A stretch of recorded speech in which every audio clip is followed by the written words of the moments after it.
you were there. Amen.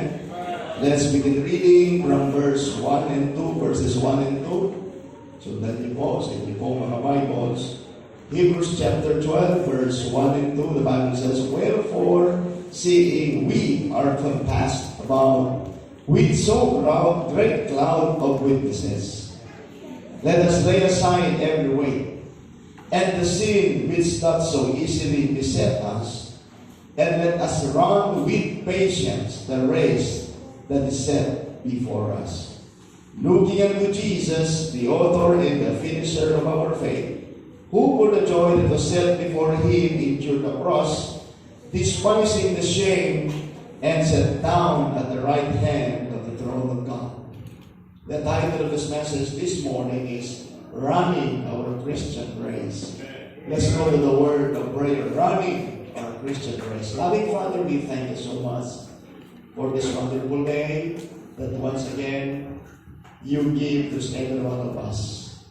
And thank you for allowing us into this great place this morning where we can gather together to glorify thy name. Maraming salamat po sa aral namin kanina sa Sunday School. Thank you so much for the presence of your people, even for our first-time visitors. Salamat sa mga awiting aming narinig. Salamat din sa mga kapatiran na nagdiriwang ng kanilang kaarawan. And even for those who are celebrating their wedding anniversaries. Continue to bless everyone, dear Lord. And as I preach your word, let's empower me now, Holy Spirit of God. Use me to be a blessing. Don't always my heart, my intention is to be a blessing to your people. Salamat po, Panginoon. Gamitin niyo nga po ngayong umaga at maunawaan ng bawat isa all about the Christian grace. Thank you so much, dear Lord. In Jesus' name I pray. Amen. Amen. Thank you so much. Good morning. Please be seated in the presence of our God. Now, the book of Hebrews chapter number 12 is the exhortation to the Christians. But before Hebrews chapter number 12, we know that there is Hebrews chapter number 11. And if you are a Bible reader, Hebrews chapter 11 is all about the heroes of faith. Kung meron po tayong bayani ng ating bansa na naging bahagi ng ating bansa para sa kalayaan ng bansang Pilipinas, ay meron din po tayong tinatawag sa Bible or even sa theology na tinatawag na heroes of faith. At dito po sa pagkakataong ito ating kung makikita ang listahan ng mga Kristiyano o our forefathers rather na sila po ay mayroong record as far as their faith is concerned. Assignment niyo po pag-uwitin niyo, hindi ko na po isa-isahin. Amen? At ang sabi po ng Bible dyan, kung titignan po natin papaano sila naging bayani ng ating pananampalataya. Ang sabi ng Bible dyan, sa verse number 30, let's begin reading from verse number 35. Basahin ko po yung verse 35 hanggang last verses. Hindi ko na sisimulan sa verse number 1. And of course, alam po natin na sa verse 6, sabi ng Biblia, without faith, it is impossible to please God. Amen? That's why faith is very important. So, you will to God, God is pleased through our faith. Ang Panginoon ay napupuri dahilan sa ating pananampalataya. And in verse number 34, this is the record, sabi na hindi na binigyan ng pangalan. Alam natin na dito sa chapter number 11, maraming mga binigyan ng mga pangalan. Just like Abel, just like Moses, just like Noah, just like Enoch. They give name o may pinangalanan yung mga tao. But in verse number 35, sabi na Biblia, verse number 35, women received their dead bodies to life again. And others were tortured, not accepting deliverance, that they might obtain a better resurrection. And others had trials of cruel mockings, and scourgings, yea, moreover of bonds and imprisonment. They were stoned. Sila'y pinagbabato. Wow! They were sawn asunder. Sila'y pinaglalagari, mga kapatid. At ang sabi po ng Bible dyan, were tempted, were slain, and were slain with the sword. Sila'y pinagpapatay sa pamamagitan ng mga espada. Sabi ko sa inyo, babasahin natin yung Baptist history na kapatid. Merong hiniwa ng kabayo sa magkahiwalay na direksyon, binabad sa kumukulong mantika o hinulog sa kumukulong mantika. Wow! Ang sabi namin, they were slain with the sword. They wandered about in sheepskin and goatskin and being destitute. But you know what the word destitute means? Being poor enough. Yan ang ibig sabihin ng destitute. Afflicted. Tormented. Pag sinabing torment, extreme pain, by the way. Kung babalikan natin the Baptist history, na-invento nila ang pinakamakademonyong pagpaparusa para sa mga Kristiyan. Hawais, may mapakita natin sa ating screen, but siguro nagdadagan niya tayo. Mayroon doon yung pag ipinasok ka mga kapatid, na-invento natin ng mga Romano yan, na parang isang aparador, na eksakto lamang yung katawan ng tao, pero puno-puno ng mga tusok-tusok, na pag isinarado mo yun ang tutusok sa iyo at doon ka na mamamatay. Merong sinunog, at merong, in fact, even their private parts ay pinagpapasakan ng kung ano-ano. Talagang matindi. At ang sabi ng Bible, whom the world was not worthy, they wandered in the desert, in the mountains, and in dens and caves of the earth. And these all, having obtained a good report, through faith, received not the promise, God having provided some better things for us, that they without us should not be made perfect. Wow. Now, it is chapter number 12, after pinakita ng Bible, ni-remind tayo, yung mga readers back in those times, ni-remind sila about those heroes, ano pong nangyari sa kanila. Now, sabi ng author of the book of Hebrews, wherefore. The word wherefore, same as the word therefore. It is a word of conclusion. Wherefore, seeing we are compassed about so great clouds of witnesses. Don't you know the word witnesses? Upon checking the word witnesses, same as the word martyrs. Martyrs, the word witnesses, they are the martyrs, mga kapatid. Kaya sabi ng Bible, seeing with so great cloud of witnesses, let us lay aside every weight and the sin which does so easily beset us, and let us run with patience the race that is set before us. Now, meaning to say, mga kapatid, tapos na yung panahon po nila, and now, it's our turn. Tapos na po yung panahon po nila, pero salamat, natapos po yung panahon nila, at ngayon, ito naman yung panahon po natin. Kaya, napakahalaga po na maintindihan natin na bilang isang Kristiyano, we need to run our Christian race. Amen? We need to run our Christian race. Now, kaya sabi ko nga sa inyo, kailangan po, ipinag-pray sa Panginoon na ito ang dalhin kong mensahe sapagkat sa aking pag-visit po sa Surigao, sabi ko nga po sa inyo, patunay lamang na ang isang Kristiyano ay pwedeng ma-discourage at pwedeng mawala sa gawain ng Panginoon, pwede siyang mawala doon sa race na inilagay sa kanya ng Panginoon pag hindi siya nagiging maingat. And that's why that gives me a desire to study this word right here in order for us na dalhin ko po sa ating simbahan bilang mga Christian. At bilang inyong pastor, I'm always praying na mga kapatid na tayo po ay manatili doon sa pagkatawag sa atin ng Panginoon. Mga kapatid, dapat din pong maintindihan na hindi nagtatapos doon sa ating kaligtasan. At salamat na tayo po ay naligtas. And after that, na iniligtas tayo ng Panginoon, inilagay tayo ng Diyos into a local Bible-believing Baptist church, and that is the design of God to every believer. Hindi po nagtatapos sa Amen? If you are saved this morning, praise God. You are now belong into the family of God.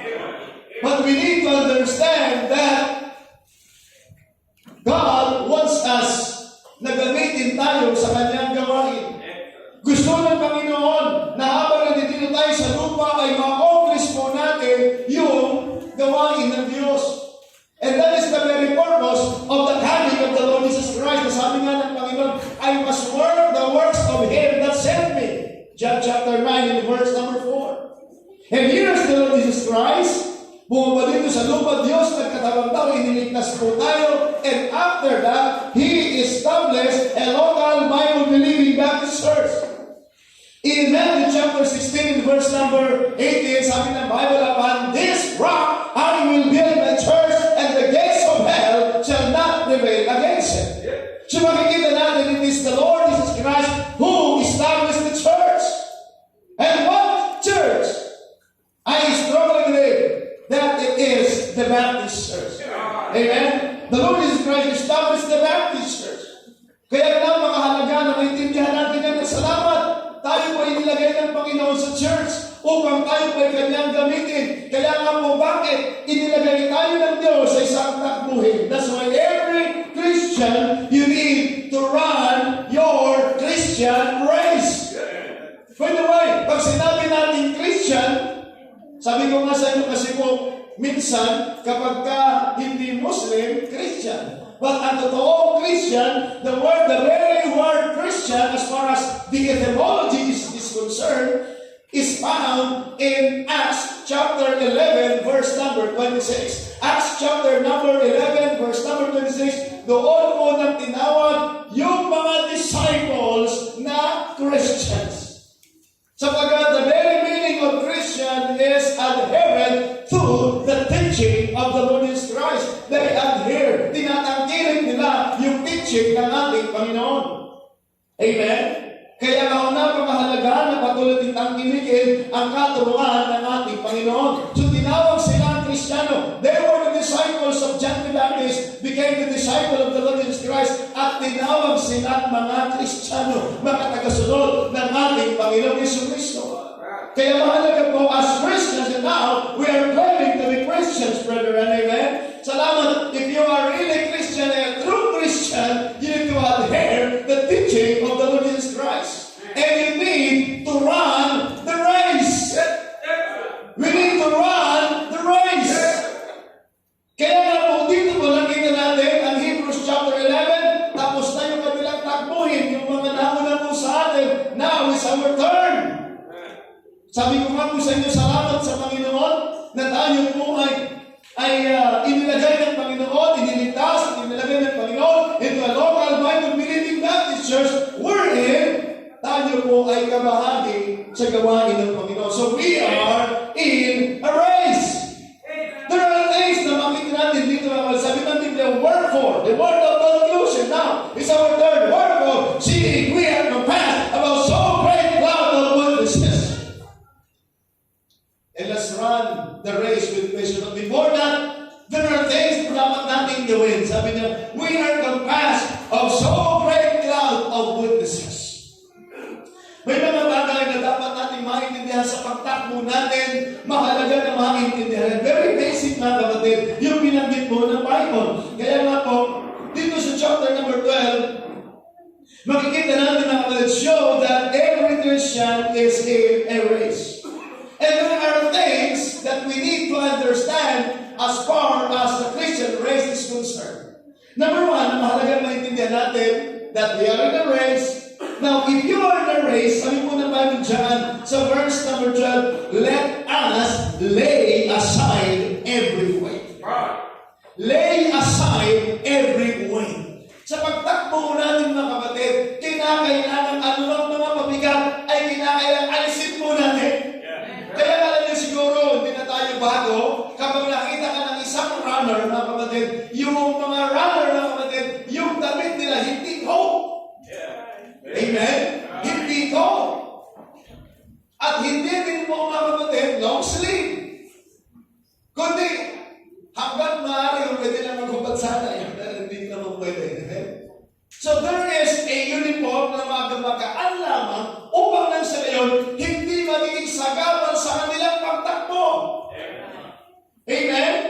Kaya nga sabi ng Bible, lay aside every weight. Alam niyo, si Paul has something in his mind sapagkat doon po sa Roman arena ay laging mayroon doon competition.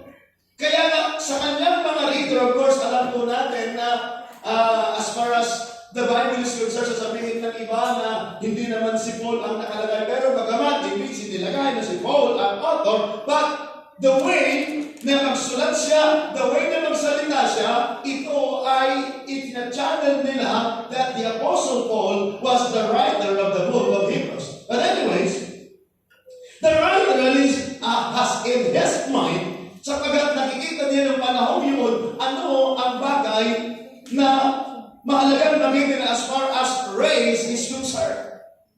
A runner as far as running is concerned, mga kapatid. Kaya sabi ng Biblia, let us lay aside everything. Kaya kailangan ng kapatid, isa-isang tabi natin, lay aside, alisin natin, isa-isang tabi natin yung mga pabigat. Amen? Kaya naniniwala po ako sa kung ano bang magtagpapabigat sa inyong pagiging Kristiyano. Sometimes our bad attitudes, ito yung nagpapabigat sa atin. Ito yung nagpapahirap sa atin na bakit tayo nakausap. Sometimes our bad attitudes. Amen? Kaya mga kapatid, hindi na in-identify ng Bible ano bang pabigat. Basta't yan ay pabigat. Kailangan alisin po natin kung yung pangit mong pag-uugali ang nagpapabigat sa iyo sa pagtakbo mo bilang isang Kristiyano, kailangan ma-overcome mo yan. Isa-isang tabi mo yan. Amen? Kung ating nakapangit, by the way, sino ba ang walang pangit na pag-uugali? Lahat tayo dito ay mayroong pangit na pag-uugali. But biyaya lamang ng Panginoon na na-overcome natin ang ating na nagpapagawayan yung lahat ng mga pangit na pag-uugali natin na magiging hadlang sa paglilingkod natin sa Panginoon. Mga kapatid, kaya napakahalaga. That's the Bible. Important things sa pagtakbo natin. You need to lay aside everything. Ang inyong magiging hindi masunurin sa magulang, kayong nakabataan, kung yan ang magiging pabigat sa iyo, kailangan maayos nyo yan. Amen? Ang hindi magandang relasyon ninyo sa inyong mga magulang, kung yan ang magiging pabigat sa pagtakbo mo bilang isang Kristiyano, yan ang magiging pangit at testimony mo, kailangan maayos natin yan. Amen? Kaya sabi na, let us lay aside every way. Sabagat mahirap ang tumakbo na mayroon talagang pabigat. Yan lagi ang magiging sa'yo ng hadlang. Yan lagi ang magpapahirap sa'yo. At naniniwala mo ako, kung mayroon kang tao na nakakilala sa sarili mo, ay ikaw mismo.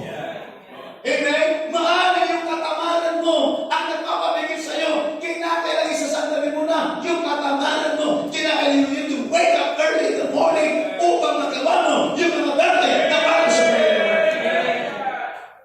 Kaya mga kapatid, number one, lay aside every way.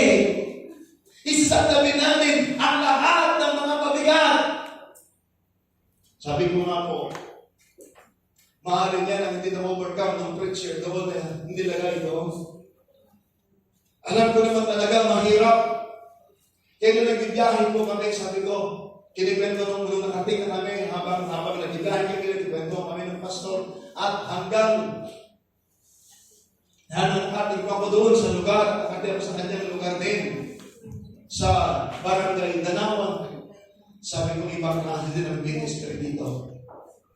Ibang klase ang ministry dito. Of course, naniniwala pa ako na ang Panginoon naglalagay ng tao sa bawat lugar at kinakailangan may matutunan. And then, sabi ko, the same, kung magpatamad-tamad, yung mga tao, yung mga ministers, mga preachers sa syudad, wala din. Ganun din naman doon, magpatamad-tamad, ganun din. Kaya kung ano ng mga bagay nagpapabigat sa iyo sa pagtrabaho mo sa Panginoon, ay mahihirapan ka din. Sa ito, sa nawawalisan mo sa atin. Ano ba mabigat sa pagtangan mo? Talagang kinakailangan i-overcome natin. natin yun. Amen? Lay aside every way. Kayong mga kabataan, maaaring ano yung mga bakit na mapapagin sa iyo, bakit hindi niya makausat-usat. Amen.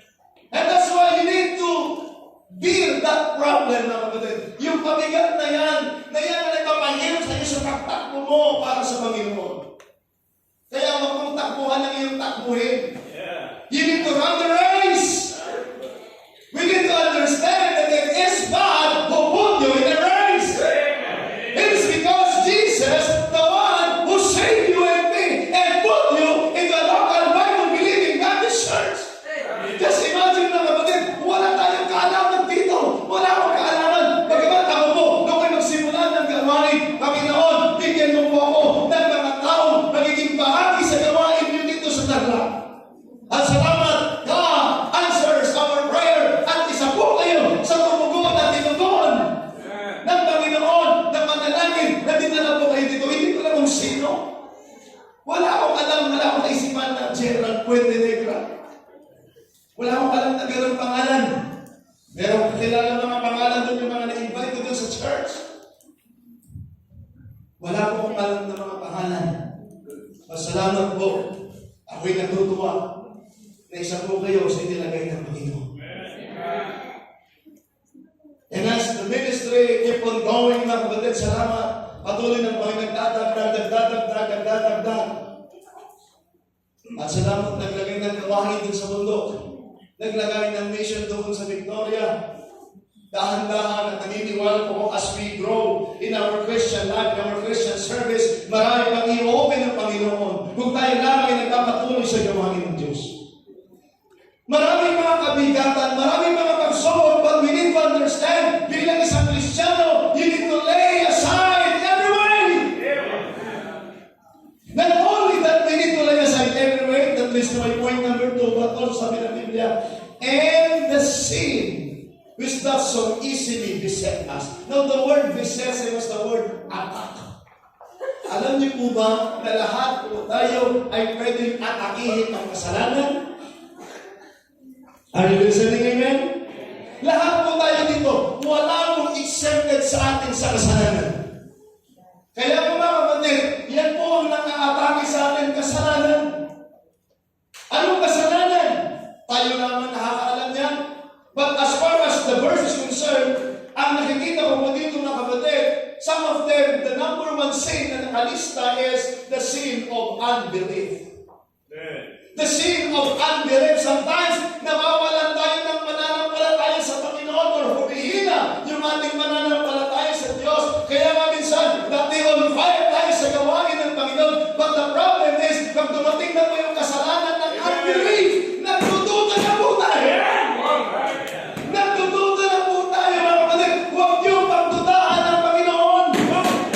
Believe in the power of God. God can change your life. God can save you. And God can change your life. Kaya mga kapatid, ang sabi ng Biblia, lay aside every and the sin that so easily attack us. The sin of unbelief. Minsan, naalala ko sinasabi ni Pastor, noong nagpapatayo po ng building, doon po sa Fort Bonifacio, sasabihin ng ilan sa mga members, ang laki naman pala ng pinapatayo ni Pastor, tatayo kaya ito? Praise God, tumayo. Para bagang imposible noon sa loob ng among buhay sapagkat napakahirap yung daanan, problema sa tubig, talaga naman, problema ng panambak, at hindi lamang hindi sa lahat, problema sa pera. Pero mga kapatid, doon sinubok ang pananampalataya ng ating pastor at pananampalataya ng mga miyembro. Pero salamat, mayroong isang man of God na matibay ang kanyang pananalig sa Panginoon. Kaya nga, ngayon, just imagine ilan sa mga preachers na lumabas for missions na nanggaling sa ating simbahan because of the faith of the man of God. Right. Na nagpatuloy sa gawain ng Diyos. Kaya mga kapatid, and the sin which does so easily beset us. Kasalanan, maybe sin of unbelief, and maybe sin of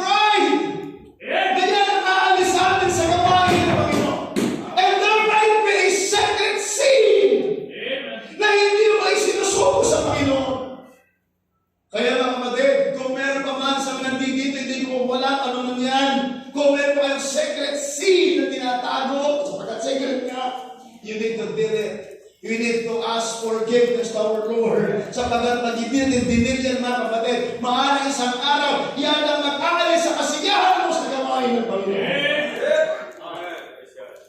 Kaya mga kapatid, kung meron ang unang taong nakakilala sa iyo, ikaw mismo.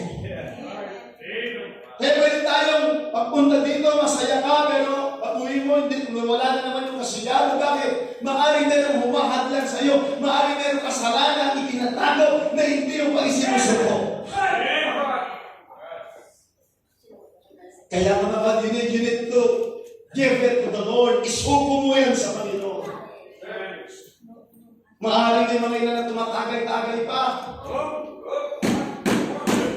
Sa totoo lang, madali minsan ang mag-necktie, madali ang magbihis, at maaaring mga nandito sa mga ladies, madali ang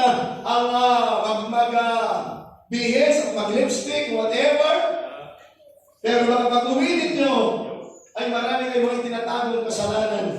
Pero dapat nyo maintindihan sa araw, lalabas din yan. At pag hindi mo na din yan, you will going to suffer sa kasalanan ng itinatago mo. Kaya lagi ko po sinasabi dito, walang plastikan. Amen? Kaya pag na-offend ka, sabihin mo kaagad, Brad, offend ako sa iyo. Bakit? Sabi mo akong pangit. Pangit ka talaga. Amen. Alam nyo, minsan kapag pride ang umiral, sasabihin ko po sa inyo, sasabihin ng pride, wala kang pride. Pero, yan ang hindi na-overcome ng maraming mga tao. Naalala ko nga po yung sinasabi ni Pastor Hill, minsan sa simbahan, yung tinatawag na entitlement. Pagka yan ang nangyari sa atin, pero tayong entitlement, yan ang problema natin. Kaya sabi niya, and the sin which not so easily beset us. Kaya babalik-balikan ka ng kasalanan yan. Hanggang hindi mo sinusuko, babalik at babalik dyan. Kaya kinakailang isuko mo. Kinakailang isuko mo yung pride mo, yung sin of unbelief, at ano ba ang mga bagay tinatago mo, kinakailangan give it to the Lord. Kaya sa panahon na lumapit tayo dito sa Panginoon, kaya maging honest po tayo, be honest to God, kaya ilapit mo yan sa Panginoon, at humingin ka ng paumanhin at kapatawaran sa Panginoon. Sapagat pagka hindi, babalikan tayo yan. Pag hindi mo na-overcome yung katamaran, kayo mga kabataan, babalikan ka ng katamaran mo. At kapag pinagalitan ka, magkakaroon ka ng pride ngayon. Isang araw, wala ka na sa ginagawa mo. Kaya mga kapatid, and the sin, sabi na Bible, is not so easily beset us. You might have a secret sin. Itinago mo, isang araw lalabas din yan. Kaya mga kapatid, lay aside every way. Not only that, but also sabi na Biblia, the encouragement is, let us run with patience. As you run, you need patience, meaning to say perseverance. The word patience, same as the word perseverance. Some of them, they use the word endurance. But perseverance. Amen? Run with patience. Meaning to say, we need to persevere. Amen? We need to keep on running. Yan ang ibig sabihin yan. Magpatuloy, tuloy-tuloy lamang ang ulit to persevere in a task or journey, whether literal or figurative, with a steady and enduring mindset. Don't you ever forget, in running the race, mindset is very important. Mindset. Ano ba yung mindset natin sa magiging Kristiyano po natin? Kaya naman, the purpose and the focus of our Christian life, brethren, is no other than the Lord Jesus Christ. Kaya naman, enduring mindset, even when we face challenges. Lahat po tayo sa buhay natin, makakaranas tayo ng hamon sa buhay. Well, in fact, lagi ko pong sinasabi,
na pwedeng magkaroon ka ng hindi magandang pakiramdam. You might be discouraged. Sabi ko nga po habang pinag-usapan namin ni Pastor, yung kasamahan na nakasabi ko, yun ang hindi niya na-overcome. At ang masakla po nito mga kapatid, nabalikan niya yung mga dati niyang iniwanan. At noong nabalikan niya yung mga dati niyang iniwanan, yun lalo ang nagpalubog sa kanya. At nang sa isang araw, iwanan na lamang ang gawain ng Panginoon. Ang sabi niya ay pinansyal. Pero alam ko naman na kahit kung wala pa tayo sa gawain, may problema na tayo pinansyal at lahat naman tayo namumblema sa pinansyal. Amen? Kahit nga may mga millionaire, billionaire, sabihin nila ng problema mo, pinansyal pa rin. Hindi nawawala yung problema ng pinansyal. Pero salamat sa Panginoon na na-overpower yung ating problemang pinansyal ng ating spirituality sa Panginoon. Amen? Well, in fact, meron po doon na yung Bali Manugang, son-in-law noong pastor, ay nagtrabaho dati dito sa Manila at ngayon nagtatrabaho siya doon sa isang milyonaryo doon sa kanilang lugar. Siya po yung may-ari ng mga bangka na namamasada at meron siyang business. Kinikwento niya, nasabi niya kung magpalit ng cellphone para nagpapalit lang ng damit. At millions of pesos. Pero sabi niya, nung nagkaroon ng problema, Pastor, sabi niya, nagka-problema siya sa pamilya niya. Ngayon sinasabi niya, kahit na marami siyang pera, pero problemado siya sa kanyang pamilya, nagkahiwalay sila ng mag-asawa, sabi niya hindi rin para masaya. Kaya nga hindi garantiya na marami kang pera ay masaya na.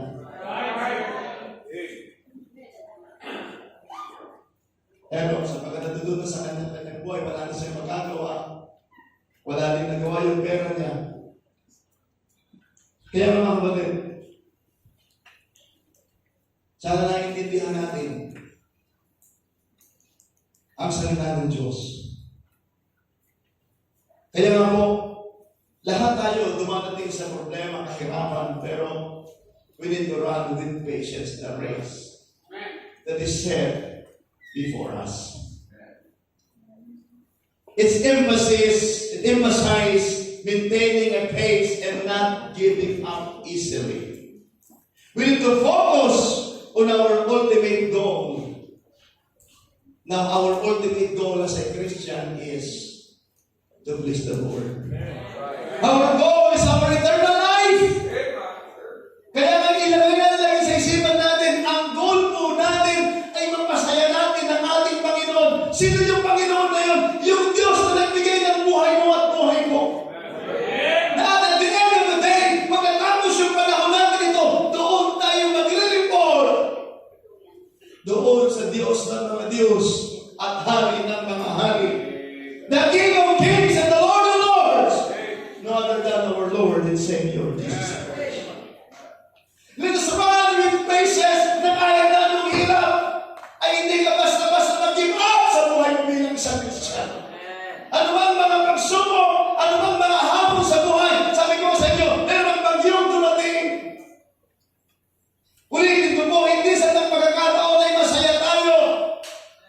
Pero kinakailangan patuloy po tayo. Hindi sa pagkakataon kayo mga believers, pag umamit kayo dito ay masaya kayo. Pero dadating yung pagkakataon na maawit ka, na alam mo meron kang kabigatan sa buhay, pero salamat umaawit ka pa rin. Ikaw pa rin naawit mo ng gawin ka. Bakit? That is your race. And that's why we need to run the race. And last thing, number 3, not only that we need to run with patience, but also run the race that is set before you. Itinalaga ka ng Panginoon dyan. Hindi ako naglagay sa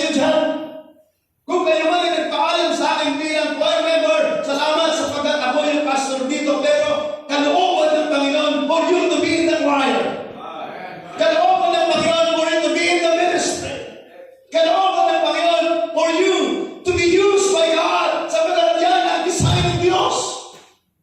And that's my brethren, we need to run with patience and run the race that is set before you. Kung kayo po ay nanay, itinalaga ng Panginoon bilang nanay at naging member ka ng simbahan, magpatuloy ka at kinakalaakayin mo yung pamilya mo. Gawin mo yung dapat mo gawin. Bakit? That is your race.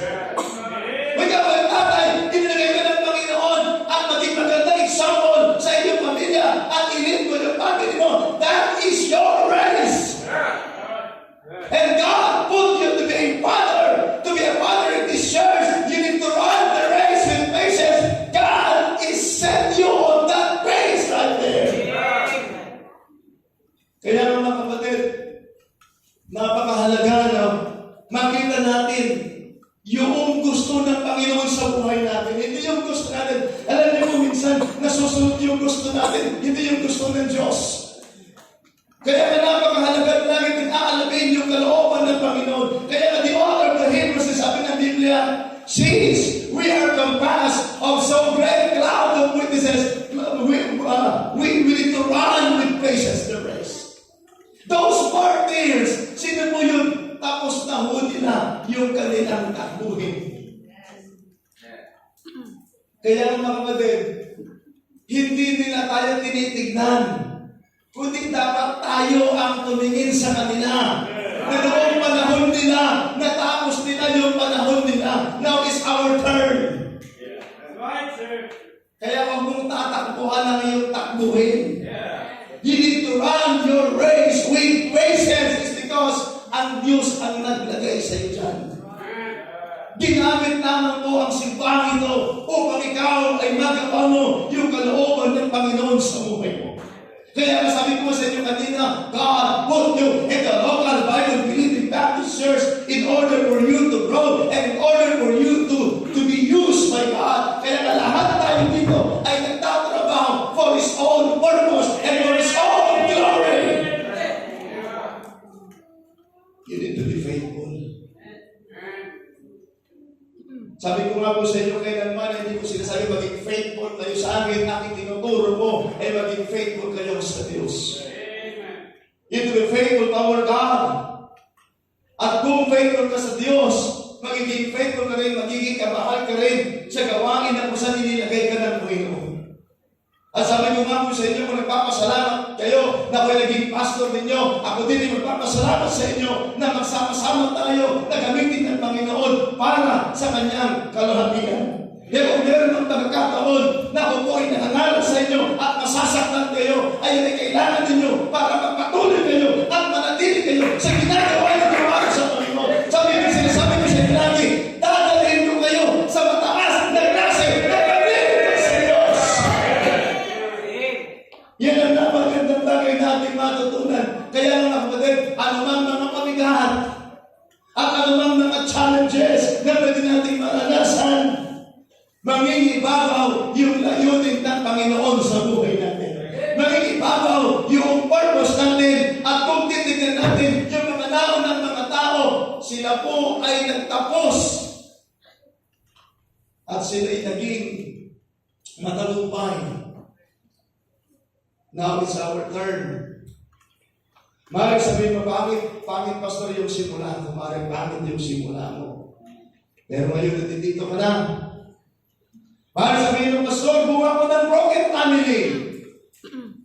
Every time na naging Christian patungkol sa family, nararamdaman ko yung kabiganan sa kagat wala akong pamilya. Pero, natitito ang iyong family. This is your church family. At muli dito i-restore ng Panginoon yung buhay mo. At muli kang gagamitin ng Panginoon. Kaya mga kapatid, let us run the race that is set before us. Hindi ako naglagay sa inyong takboy. Kaya ako inilagay ng Panginoon bilang mga gawa dito, I must run my race na inilagay ng Panginoon sa akin. Ganon din po kayo. Kung inilagay kayo ng Panginoon dito bilang kabahagi sa simbahan, you need to run your race. It's because it is the Lord who put you here. It is God ang naglagay sa inyo upang gamitin kayo ng Panginoon. Kaya nga, Walang aksidente sa Panginoon. It is always on purpose. Pagkaman there are times hindi natin maintindihan, pero napakahalaga na meron tayong kaalaman sa salita ng Diyos at maiintindihan natin. Kaya sabi ng nila, let us run the race with patience. Kaya sabi ng Biblia, let us run the race that is set before us.